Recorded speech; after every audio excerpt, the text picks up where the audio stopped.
क्योंकि मुझे 4 साल लग गए प्रीलिम्स क्रैक करने में 4th अटेम्प्ट में, तो मुझे ये रियलाइज़ हुआ कि हर कोई ये बोलता है कि PYQs को रियलाइज़ करने हैं, but what is the right way of analysing PYQ, ये थोड़ा समझ में नहीं आता है। जैसे मैं भी, ऐसा नहीं है कि मैंने PYQ रेफ़र नहीं करे, मैंने अपने सारे अटेम्प्ट में PYQ रेफ़र करे, बट मेरा फर्स्ट 2 अटेम्प्ट में फोकस क्या होता था कि मुझे सारे PYQs आने चाहिए, उसके आंसर्स याद होने चाहिए, क्योंकि मुझे ऐसा लगता था कि वो आंसर्स से दूसरे क्वेश्चंस आ जाएंगे। तो मैं उस चीज़ को समझ ही नहीं पा रही थी कि PYQs को एनालाइज कैसे करना है।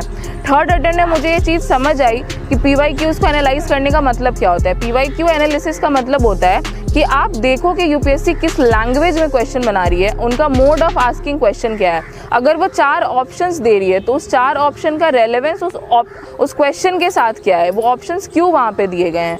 और यूपीएससी आपको हिंट करती है by way of asking question कि ये चीज़ें गलत हो सकती हैं। जैसे फॉर एग्जांपल अगर आप कोई क्वेश्चन उठाएंगे तो आप देखेंगे कि एक पर्टिकुलर मेथड होता है जिस लैंग्वेज को यूपीएससी यूज़ करती है while making a question wrong और while making a question right. Similarly आप क्वेश्चंस को उनके ऑफिशियल आंसर की से भी मैच करें, इससे ये पता चलेगा कि यूपीएससी किसी क्वेश्चन का अगर पर्टिकुलर आंसर दे रही है तो उसके पीछे वो क्या मान के आंसर दे रही है और उनका फ्रेम ऑफ माइंड क्या है आस्किंग क्वेश्चन। तो जब मैंने ये चीज़ें बहुत डिटेल्ड में करी, मेरे पास 25 ईयर्स का PYQ था दिशा पब्लिकेशन का, मैं उसी को यूज़ करती थी क्योंकि मुझे सारा एक जगह कंसोलिडेटेड मिल गया था।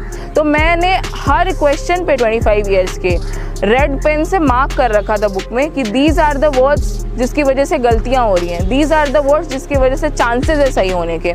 और ये सब करना पर्टिकुलरली मैंने सीखा MCQ एप्टीट्यूड सीरीज़ सत्यम जैन सर का आता है, वो YouTube पे पूरी प्लेलिस्ट है।